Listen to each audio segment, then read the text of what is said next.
I stepped into my own home and froze. Two strangers sat in my kitchen, except one wasn't a stranger. He was the man my wife had betrayed me with. He locked eyes with me and smirked. She's mine now. Play nice, and maybe you'll be left with a scrap of your empire when we're through. Then she chimed in, her voice colder than I'd ever heard it. A real man wouldn't have let me go. That's why I found one who sees my worth. That was the last thing they said, before my fist drove straight through the silence and shattered his jaw. The crack of bone meeting knuckle should have brought relief. It didn't. Not even close. My mind wasn't my own. It never is when your heart collapses under betrayal, when the woman you've loved for 8 years spits on everything you built together. Her name was Alyssa. Mine's Ethan Walker. And the man grinning in my kitchen like he owned it? Damon Price. Slick back hair, that arrogant smirk, wrapped in a designer jacket. The kind of parasite who thinks life is a movie and married women are just waiting for a better offer. He dropped hard, blood smearing my pristine white tile. Alyssa didn't blink. No scream. No shame. Just crossed her arms and tilted her head, like she'd seen this exact scene play out in her head 100 times. Then she smirked. Wow, you really are pathetic. My fist clenched again, but I held it. Not for him, for me. I was shaking. My voice cracked as I demanded, who the hell is this? Damon wiped his jaw, standing like he still ran the place. You built an empire, Ethan, real estate, rentals, 6 figures a month. But your wife's been starving for something you don't even know how to give. Alyssa walked past without a glance, poured herself a glass of wine, and sat beside him like they were entertaining me in my own damn kitchen. He gave me attention, she said, like it was gold I'd refused to hand over. He listens. He doesn't come home reeking of contracts and late meetings. He makes me feel like a woman. And it hit me, all of it. The perfume that didn't smell like hers. The phone screen she always angled away. The girls' weekends that ended with lingerie missing. This wasn't a slip. It was a campaign. You used me. I rasped, my voice barely there. She laughed, actually laughed. No, baby. I outgrew you. I saw red. The only thing that kept me from burning that kitchen to the ground was the blinking red light above the fridge. My camera, the one I'd installed, recording everything. That tiny red dot saved me, from myself, from prison, from becoming the monster they already painted me to be. So I stepped back, looked at them, him with his busted jaw, her, lounging in the silk robe I'd wrapped up last Christmas. I went upstairs, not in retreat, but with purpose. I needed one last thing, the file. Because while I'd missed the affair, I wasn't stupid. For months, something felt wrong. So I hired Garrett, a PI, ex-military. No bullshit. He gave me proof. Photos, dates, even audio. She thought I was closing a deal in Houston. I was watching her kiss Damon on a penthouse balcony. I came back down. Alyssa glanced up, smirking, leaving. I dropped the manila folder on the counter. Photos spilled out, her bent over a balcony, him behind her. A hotel bill. Her signature. An audio loop, he's clueless. Ethan would never suspect a thing. She didn't break. Just snapped. You were spying on me? You were fucking him. I snapped back. No. Damon said, stepping forward. She was choosing me. That was it. The dam inside me split. I turned to the door. Paused. You want this house? I said, swinging the door open. Fine. Keep it. I'll be back tomorrow, with lawyers. But just know this. I stared straight into Alyssa's eyes. You didn't trade up. You downgraded. And when he cheats on you, and he will, I want you to remember this moment. The moment you threw away a king for a clown. Then I walked out. Not because I was broken, but because I was just getting started. Looking back, the signs were everywhere. Blinking red. I just didn't want to see them. That's what loving someone too much does. You twist their lies into misunderstandings. Their distance into stress. Their silence into moods. The first crack? It appeared 6 months ago. Alyssa came home late, claiming she'd just gotten back from a girls' spa retreat. But she reeked of men's cologne. When I asked about it, she rolled her eyes. Oh please, Ethan. The masseuse was a guy. He hugged all the girls goodbye. I laughed it off, like a fool. Trusted her. Like a fool. Then the lies got bolder. She started guarding her phone like it held national secrets, sleeping with it under her pillow, flinching when I walked by mid-text. Work stuff, she muttered once, and that was the end of that conversation. Closed door. Dead air. I told myself I was being paranoid. Maybe she was just stressed. Maybe we needed a break. I even booked Aspen. She canceled last minute. Emergency at work. Truth was, she was in Miami. With him. But the moment that cracked everything wide open came on a random Wednesday. She didn't know I'd come home early. I walked in and heard her laugh. No, giggle on the phone.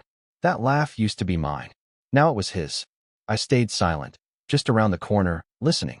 I told him I'm at the gym, she whispered. No, he still has no idea. Honestly, I don't even feel bad. He's just boring now. Like, he's sweet, but I need more than being taken care of, you know? My throat closed. Ears rang. I stood frozen, crushed under the weight of her words. But I didn't confront her. Not yet. I needed more. Something undeniable. So I waited and watched. The fight started coming from nowhere.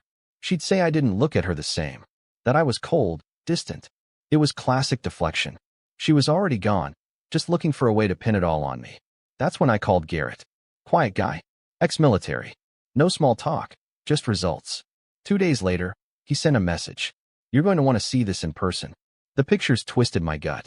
Alyssa, in lingerie, standing on a balcony in downtown LA, Damon wrapped around her like a second skin. Another shot. Dinner. Her hand sliding under the table, onto his leg. I asked Garrett how long it had been happening. 3 months. At least, he said. The worst part? I knew the restaurant. It was the one where I got down on one knee. Where I asked her to be mine forever. They were desecrating my memories. I didn't sleep that night. I sat in the living room, staring at the photos, feeling the past unravel. I remembered the apartment I rebuilt with my own hands. The nights I pushed through exhaustion so she could chase her dream job. The night her father died.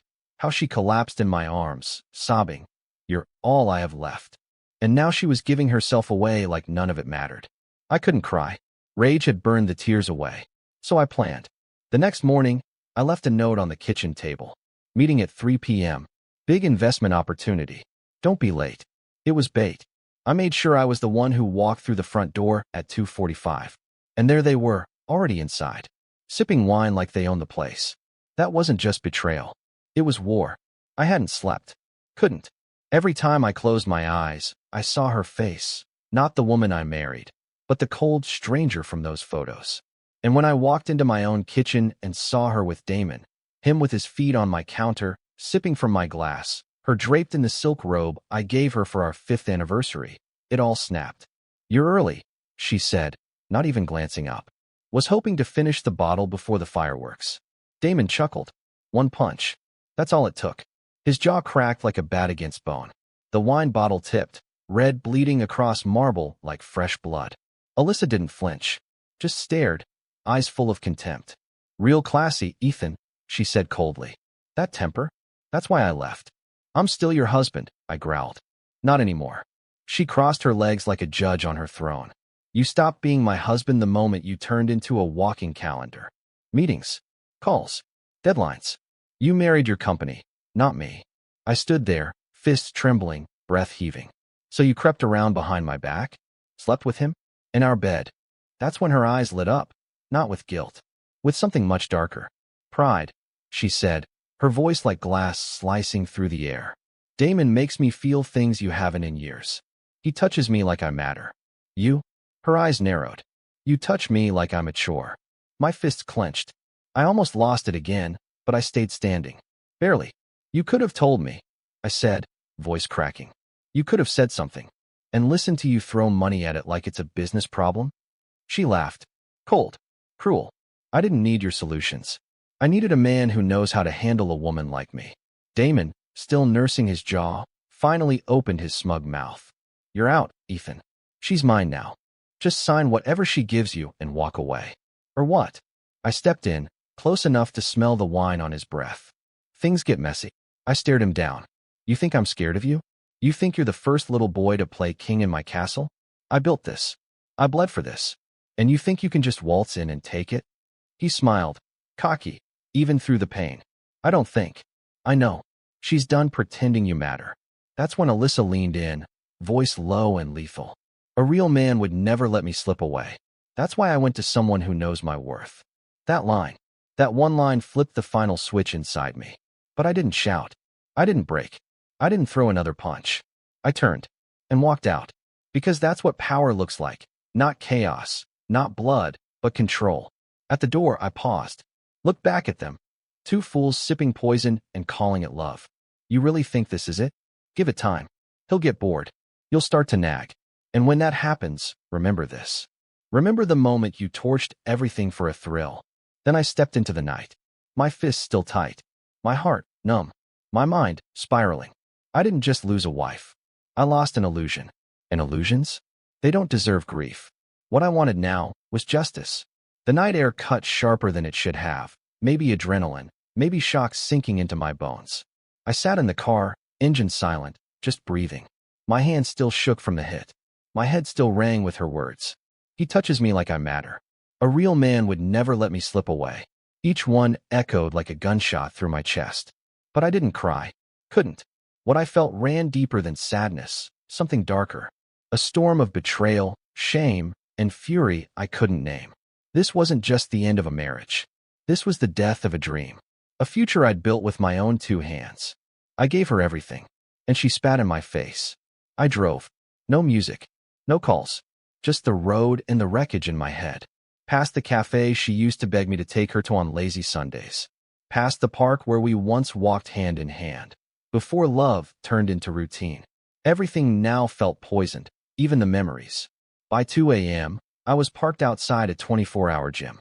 My old sanctuary. I walked in, nodded to the night staff, and started lifting like I was dragging the devil out of my soul. Rep after rep, my body screaming, my mind finally quiet. Because pain doesn't lie.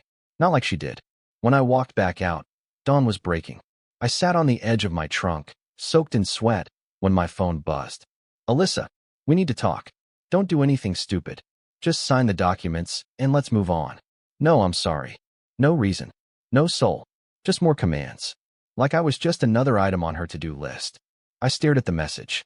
One long, suffocating minute. Then I deleted it. When I got back to my condo, the one I'd kept in my name from the start, I collapsed onto the couch and stared at the ceiling. The silence screamed. No laughter. No clinking glasses. No perfume lingering in the hallway. Just space. Real space. And that's when it hit me. I didn't miss her. I missed the woman I thought she was. The girl I met on that Manhattan rooftop. The one who kissed me like the world was ending. That woman was gone. Maybe she never existed. A knock snapped me out of it. Garrett. Silent as ever. Standing in my doorway with an envelope in hand. No words. Just truth. Inside the envelope were more photos, different angles, different dates. Alyssa and Damon at a luxury car dealership. Damon signing something under her name. Alyssa handing him a manila envelope like it was nothing. What's this? I asked, my voice flat. Garrett pulled out his phone. I got curious, especially after how cocky he was acting. Turns out Damon's not just a homewrecker. He's a criminal. Fraud. Identity theft. Money laundering. I felt the blood drain from my face. And your wife? Garrett continued. She's been transferring jointly owned properties into an LLC registered under his name. The air in the room turned razor sharp. My heartbeat slowed, steady and cold. This wasn't just an affair. This was a heist, with my life as the prize. I looked Garrett dead in the eye. Can you prove all of it? He nodded. Absolutely. Good, I said, rising to my feet. Because this isn't heartbreak anymore. It's war. Revenge, served ice cold, calculated, and unforgettable. They thought I'd break. That I'd sign the divorce papers, hand over half my empire, and disappear. What they forgot. I built everything from dust. And I never lose. First, I called Rachel Monroe, my lawyer, an illegal juggernaut in designer heels. I didn't give her the full story, just said I suspected fraud and needed every asset locked down. Within hours, she had legal holds on all our shared accounts, properties, and investments. They won't know until it's too late, she said. Exactly what I wanted. While Rachel made her moves in court, I planned something more intimate. Alyssa had always worshipped her birthday, loved the cameras, the crowd, the curated perfection for social media. This year, she'd planned a rooftop blowout. Guests from every corner of our lives, friends, family, business contacts. She didn't know I'd been quietly invited. Half of them still didn't know what she'd done. That night, I would show them. Garrett had already collected everything. Photos, videos, bank transfers, even audio from a bug he placed in Damon's car. The guy couldn't shut up. Bragged about forging Alyssa's signature. laughed about how easy it was to take me for a ride. So I had an idea. A cruel, perfect idea. I hired a videographer, told him I wanted to surprise Alyssa with a heartfelt tribute, a birthday gift from her loving husband. I sent him all the media to edit. What he didn't know? It wasn't going to be a tribute. It was going to be the funeral of her facade. The day of the party came. I stayed in the shadows. She texted me once, probably just to ease her conscience. "You're not coming, right? Let's not make it awkward." I didn't reply. She thought I was licking my wounds. She had no clue I was lighting the match. As the sun dipped behind the skyline, the rooftop twinkled with fairy lights and expensive lies. Champagne flowed. Laughter filled the air. Alyssa wore a crimson dress that wrapped her like sin. Damon stood beside her, smug and sure. Then the projector lit up. "Surprise," she clapped. Ethan must have sent something cheesy. The screen flickered to life. Old memories. Our wedding. Vacations. Smiling faces. Soft music swelled. Her eyes softened. Then came the shift. Photos of her and Damon. Hotel rooms. Balconies. Kisses. Then the audio. He's clueless. Ethan would never suspect a thing. The crowd stiffened. Whispers. Gasps. Eyes darting. Then came Garrett's footage. Damon's voice. Laughing. "She's gonna sign over the duplex next. Once it's in my name, I'll cut her loose." Alyssa's face turned white. Damon's jaw hung slack. And then, one final message in bold letters. "Happy birthday, Alyssa. Here's what you mean to the man you chose. Lawyers will be in touch." Silence. Then chaos. Alyssa spun, screaming at Damon. He reached for her. She slapped him hard enough to echo. Phones came out. Cameras flashed. Their perfect illusion collapsed in front of everyone they knew. And me? I watched it all from across the street, drink in hand, smiling like the devil himself. That night, I slept like a king. The next morning, whispers had turned to wildfire. Social feeds lit up. Birthday bash gone wrong. Real estate power couple implodes on camera. The video went viral in our circle. Calls stopped coming. Friends ghosted her. Even her sister texted me. "I'm so sorry, Ethan. I had no idea." Even her mother, who once told me I wasn't good enough for Alyssa, called to apologize. But I wasn't finished. I knew Alyssa. Knew she'd come back, not out of remorse, but out of fear. Fear of losing the lifestyle, the spotlight, the lie. And right on cue, 2 days later, she showed up at my door. No makeup, sweatpants, hair tossed up in a messy bun. Trying to play the part. Vulnerable, stripped down, soft. Like the girl I'd once married. "Can we talk?" she asked, clutching her purse like it held her last shred of dignity. I opened the door wide. "Stepped aside. You've got 5 minutes." She walked in like she still had a claim on the place. Her eyes scanned the room, tracing the ghosts of a life she chose to burn.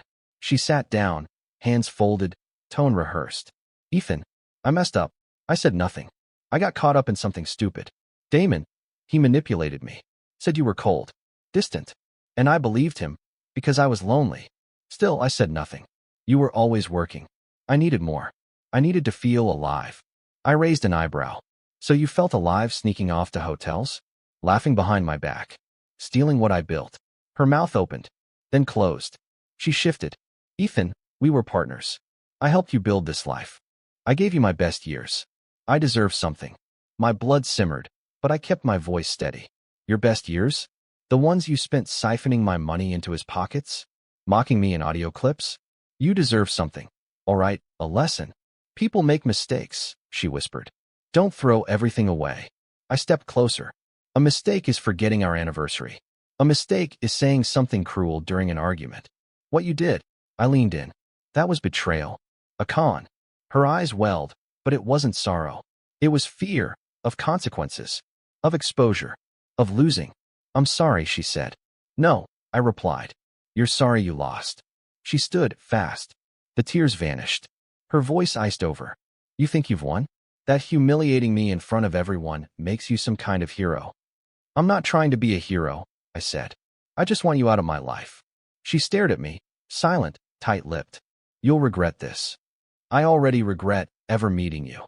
She turned, stormed out, slamming the door like a judge's gavel ending a case.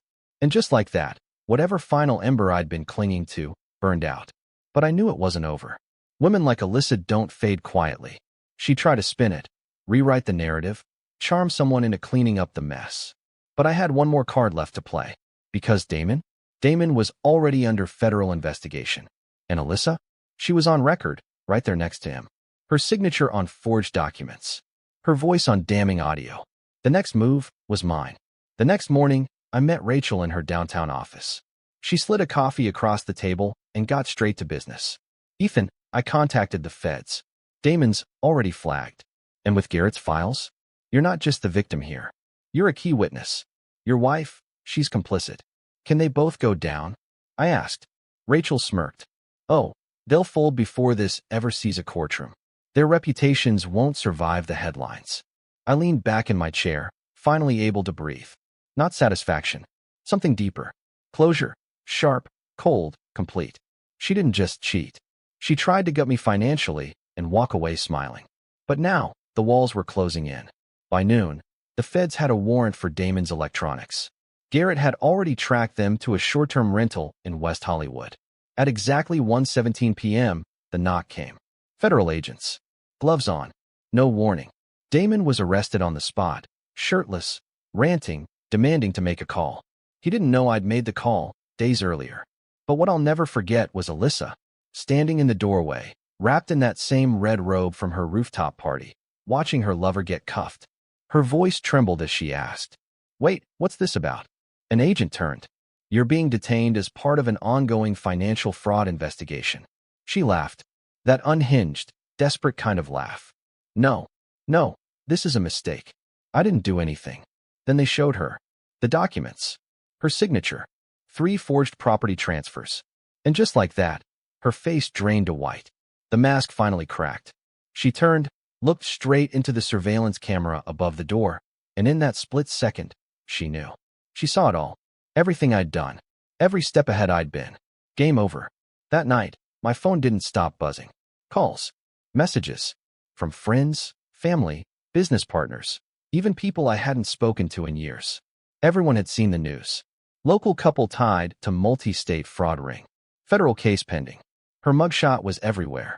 Me? I was calm. Sitting on my balcony, whiskey in hand, the city glowing beneath me, watching the empire she tried to steal burn from the inside out. 2 days later, a letter arrived. Handwritten, like the scratch of a pen could make it more human. More honest. "Ethan, I don't know what's left to say. I made mistakes, huge ones. But you didn't have to ruin me like this. I was scared. Stupid. Selfish. Damon promised me everything. But now I see, he was using me. Maybe we both were. I'll probably never get to explain this in person. But if there's any part of you that remembers who I was before all this, know that I loved you. I just didn't love who I became with you. Goodbye. Alyssa." I read it once, then lit it on fire. Not out of hate, but necessity. Some things need to burn, just to ensure they never crawl back. I never responded. Never visited. Last I heard, she was working out a plea. Damon was trying to flip, give up bigger names in exchange for leniency. Coward, through and through. As for me, I moved on. A new place, sleek, minimalist, clean. No red robes. No ghosts in the hallway. But I kept one thing. A photo of me, alone, standing at the Aspen chalet we never visited. Not for her. For me. A reminder. I survived. I rose. I walked through hell and came out cleaner than she ever thought I could. But she wasn't done.